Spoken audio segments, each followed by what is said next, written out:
Alright, welcome back to the Dearly Beloved YouTube channel, where our goal is to get the tones that you dream of out into the real world. Alright, well I'm in a unique position. I acquired this amp.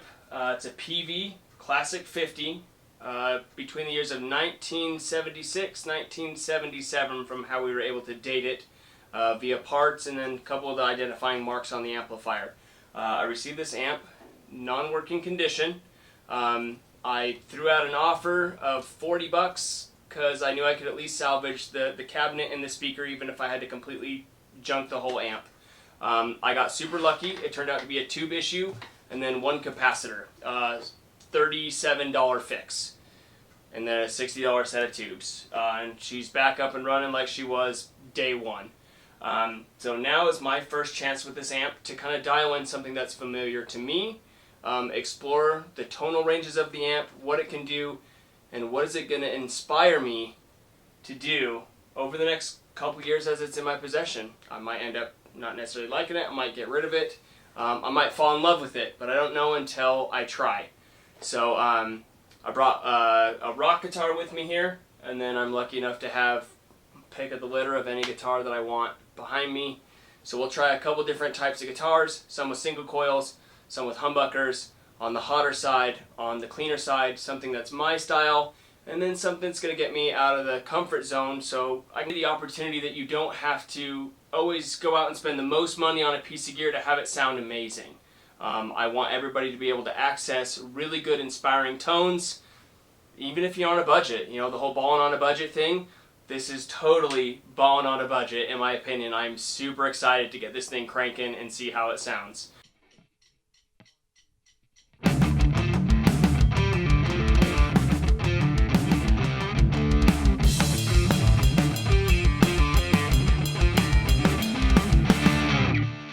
Alright, so let's grab the first guitar, turn it up a little bit. I have all the knobs essentially set at 12 o'clock for the EQ to start with, and then we'll go from there. So I got all the knobs set at 12 o'clock except for the reverb. Reverb is set at 3. I'm going to leave the tremolo off for now, and we'll go from there and kind of see how she sounds.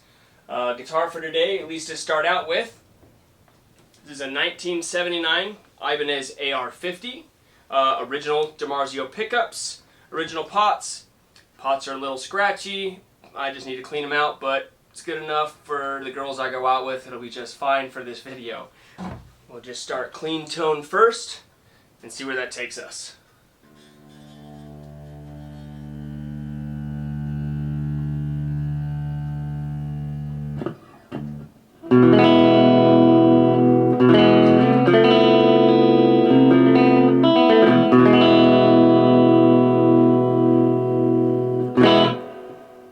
Good so far. I'd take that any day.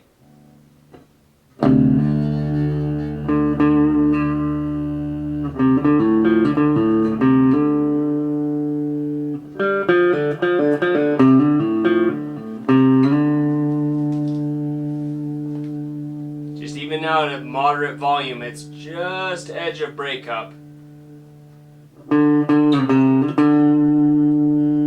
These pickups are crazy hot.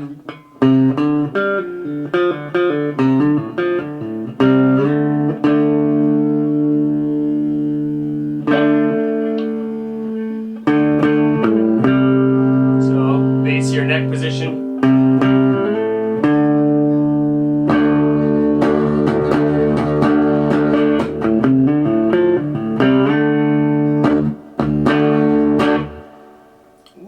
Bit of that fartiness on the bottom end of the speaker. They are really old. I might end up changing them out. It's just something I noticed just to my ear, and I wanted to convey that as soon as I noticed it. These are kind of my first experiences with the amp other than a couple of chords strumming around to see if it was even worth salvaging. So, alright, let's just start kind of dialing stuff in. That's something a little bit more pleasing to my ear. So bass is a little bit heavy. I'm going to roll that off just a little bit. We're going to try it at about 3.5.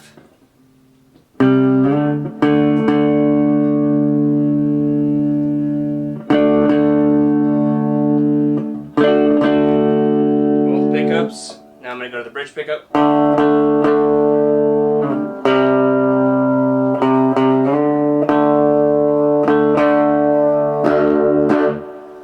Okay, Okay, so in the neck pickup, bass at 3 is perfect. That's nice and smooth, right where I want it. On the bridge pickup, quite tinny. So I'm going to kind of like, where's my quick reference for if I switch to the bridge, how might I set my EQ? Or maybe another pedal that's going to kind of complement that.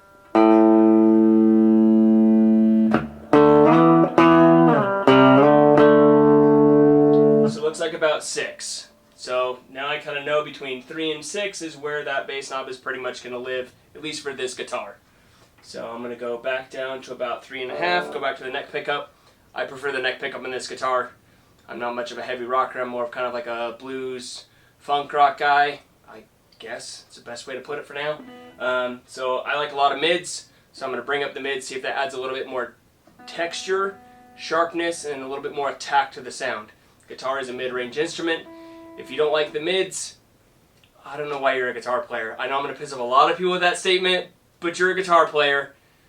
Unless you're getting genty with it, with some 20-string guitar, mids are your friend. Woo! Emotional, damn it! That's right.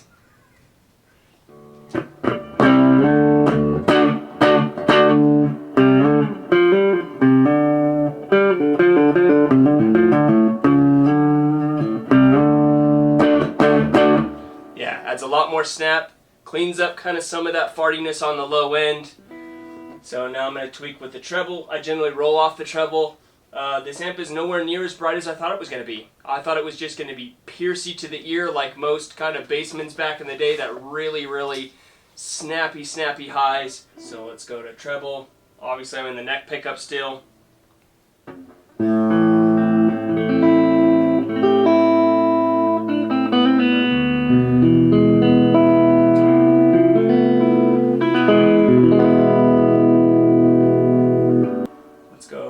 Back down to 4, see what changes.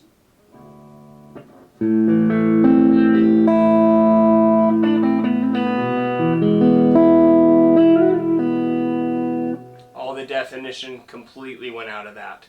So I'm definitely going to be above 12 o'clock. Maybe 6.5 is kind of where I thought it sounded the best to me.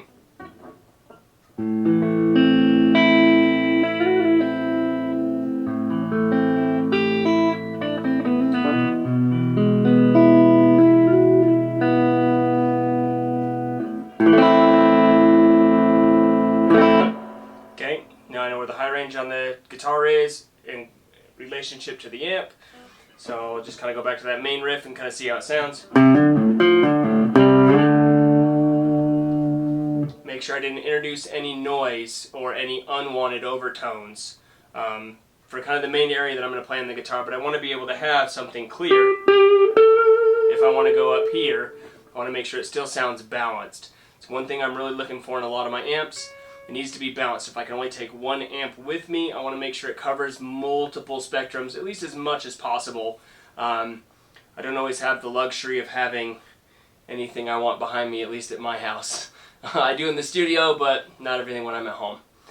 Alright, so now that the treble is sounding right where I want it, we're going to go ahead and kind of maybe tweak the reverb a little bit and kind of see what this old spring reverb tank, that's what's inside, see what it has to offer. So we'll start with it nice and low, do a chord.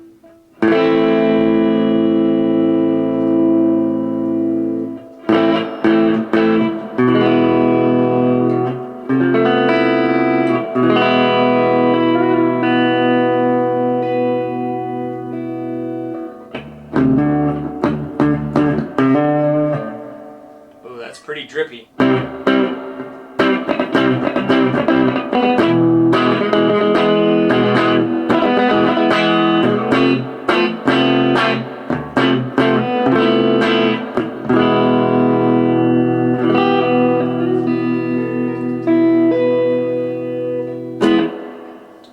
Too much for me, but let's see how much we can really get out of it.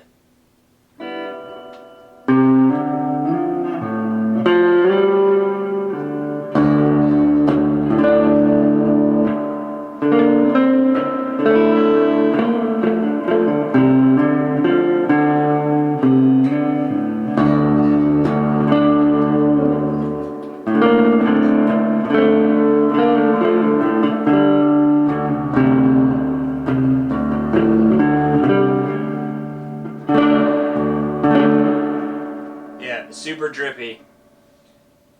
Not my thing, but for a lot of the surf dudes or early punk guys that would have had a chance to have this amp, I bet that would have been super fun to play with. Just not really my thing. I dial a reverb about 2 or 3, little atmospheric. I prefer to get most of my reverb or even simulated reverb from a delay, slapback delay, kind of create the atmospherics that way. A little bit of reverb is nice to just kind of make sure you don't feel like you're in a dead room inside. Gives it a little bit more liveliness. So I'll have a little bit on, but I'm not a huge reverb guy. At least I haven't found a reverb that really makes me want to crank it up to where it's just oversaturated yet. Not something I've really gotten into yet, but that might change over time. Alright, let's play with the overall volume and see how we can really break this thing up by taking it all the way up.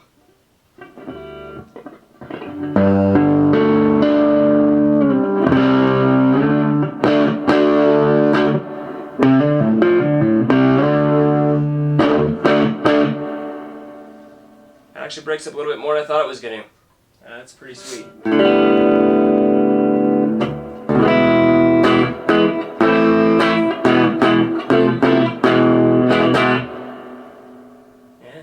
Even as you crank up the volume, the reverb gets a little bit too much, so I'm going to turn it down even to about 3. Yeah, just having a little bit there, add a little bit of that trail on there. Sounds a lot more pleasing, especially when I'm right next to the amp. And by no means is this really hurting my ear.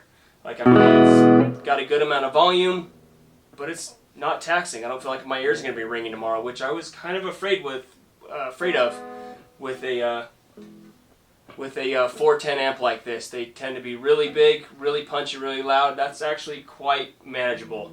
I really enjoy how much edge of breakup tone I get at a little bit lower volumes for a 50 watt amp. Let's go on to the next step and maybe start adding a couple of different pedals in the mix to kind of see what I would like for this amp and what I can get out of it other than just the amp by itself. I'm a big pedal guy. You will definitely come to know that about me. I can never have enough pedals. So let's see how it goes as far as the pedal side of things. First pedal we're going to do is a little bit of a compressor. Okay, so I'll kind of dial in a quick sound on that. I'll get a nice close-up of the pedal showing you kind of exactly where I dial the knobs, and you'll be able to hear kind of what I came up with. Alright, sounds good. We'll go from there. Alright, so one of the first pedals that I like to see how it's going to sound with any amp, it's not super exciting, but just a really good compressor. One of my favorite compressors out there is any of the iterations of the Keeley compressor. They all sound fantastic. I kind of lean towards that side. I've tried a bunch of other ones. That's just the one I always come back to. So that's what I have with me here today. I have the sustain knob set at 12 o'clock. The level knob set about 3/4 of the way up. The clipping knob about 1/3 of the way up. And let me make sure that's 1/3 of the way up. Yeah, 1/3 of the way up. The clipping knob at 1/3 of the way up. And the attack knob at about 1/3 as well. That seems to do really good for this guitar. That's more of what I'm dialing in and then just kind of how it reacts with the amp. I'm compressing the guitar, not compressing the amp. So it's more about what it sounds like with the guitar than the amp. And a lot of people kind of get confused on that when they first start looking at compressor pedals, is they just kind of dime it out or kind of get it to where it's all the notes are clear sounding, but you lose a lot of dynamic range that way.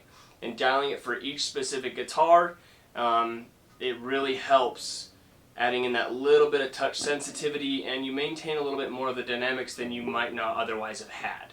So we'll see kind of how that sounds with kind of a little test riff that I do when I'm checking out any new piece of gear on the clean side of things. So just kind of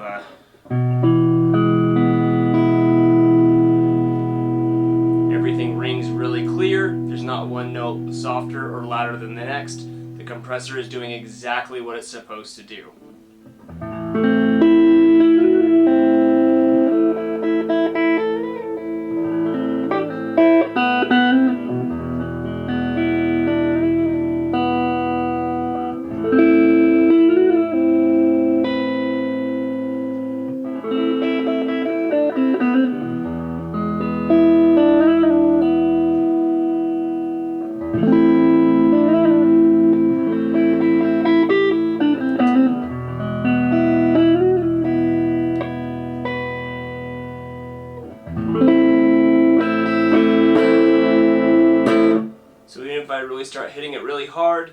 really squishes that loud note down so it makes everything sound nice and even. So if you play really soft,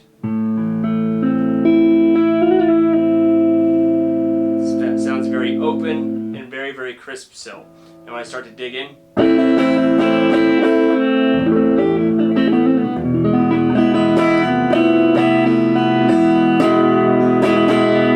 you can really start to hear it squish the sound down, which to some people it's a little too squished, but I tend to have a pretty light touch when I'm doing my cleaner sensitivity stuff, so I don't mind it. I'm going to be on the softer side of most of the spectrum. So that's about perfect for where I like to have my sound with this particular guitar.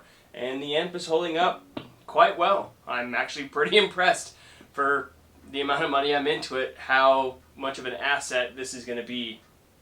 Even though I have any other amp in this room that I can choose from, I think this is going to be a big benefit on the really clean, kind of sparkly side of things. Not as sparkly as I thought it was going to be, but it'll get there. So we'll go from there. Alright, let's kick on a little bit of dirt now. I have chosen the Indie Guitarist Plexi Drive. There are going to be some super pedal nerds out there that are going to know what that is. If not, I encourage you to look into the lineage of this pedal. It's pretty cool, part of my collection. I was very, very fortunate to come across it and snatched it up as soon as I saw it and made the guy an offer. Luckily, he accepted it. I have the volume knob set about 2/3, the tone knob just barely above 12 o'clock, and the gain knob right about 12 o'clock, and then the little switch that doesn't really have any numbers on it, that is the bright switch, I have that in the up position. It's a little bit too dark for this guitar, but it really comes in handy with like a Stradivarelli, which we'll demonstrate probably in the next video with a different guitar with this amplifier. So we'll kind of see how it sounds. I tuned the guitar back down to drop D to kind of go with my kind of basic rock testing riff to kind of see how I like my drives to sound. This is how this is kind of my main test riff when I test any new pedal. It's going to be super fun later on in a future video to shoot out that Plexi pedal with an actual Plexi we got sitting right here, little Studio Plexi Marshall. So we'll bring that in a later video. Should be a fun one to check out as well.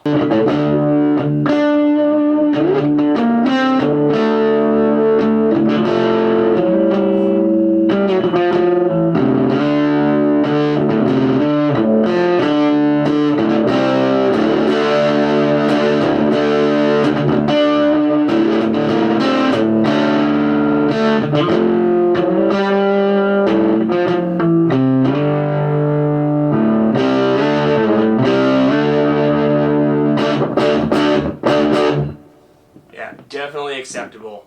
I'd take that any day.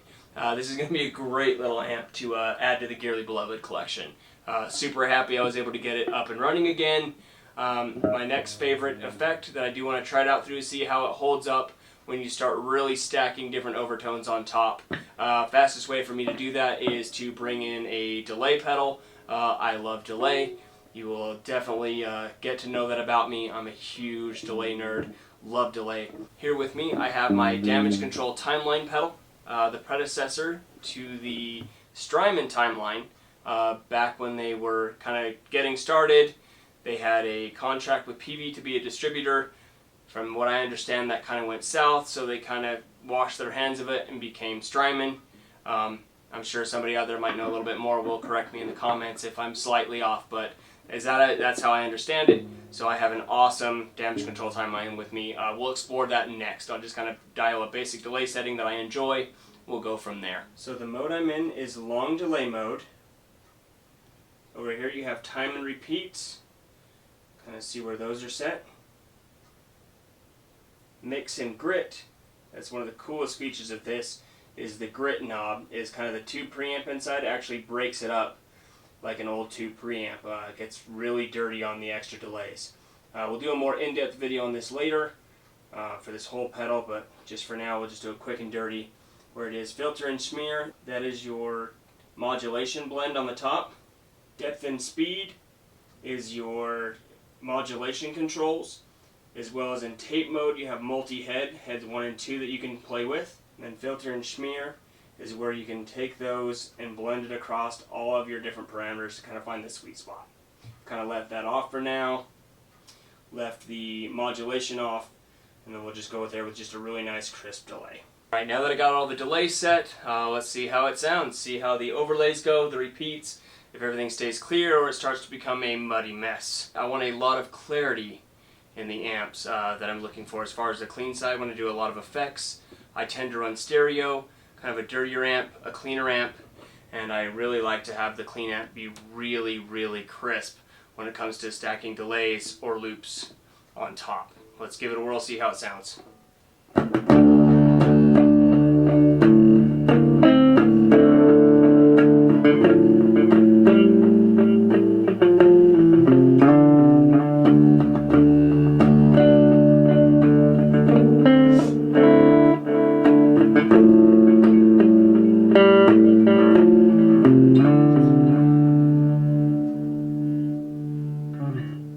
Not bad, but I'm going to kick back on the compressor at the previous setting. We're going to blend that on top. Then after that, we're going to bring back in the drive and kind of see how it all comes full circle. See if it's a winning tone that I just did. Let's check it out.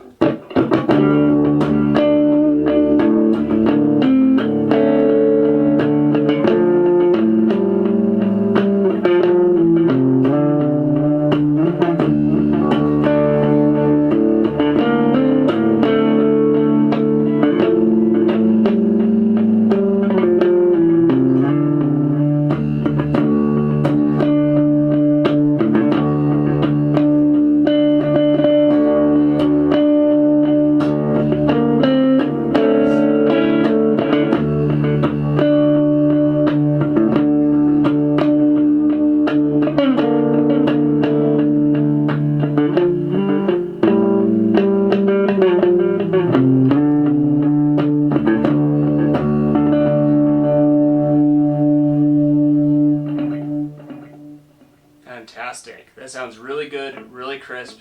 I didn't hear any extra breakup other than what the pedal is giving me a little bit of grit on the repeats. It's just kind of how I like it. Kind of stays a little bit more in the background that way. But the amp held up really, really good. Alright, let's introduce a little bit of dirt back into it, and then we'll go from there. Come full circle.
That's one really nice thing about a compressor. You can just keep hanging on that note and hanging on that note until you're ready to let it go. So it gets looked over a lot, but I think everybody should have a nice compressor once they're able to get one. Do your research, see what you like out there, and then make a choice and roll with it. You'll be able to confidently dial in a good tone with any compressor, a good drive, and a good delay on whatever amp you might have. This is what I have today. I think it did a great job. Alright, thanks so much, and we'll see you next time.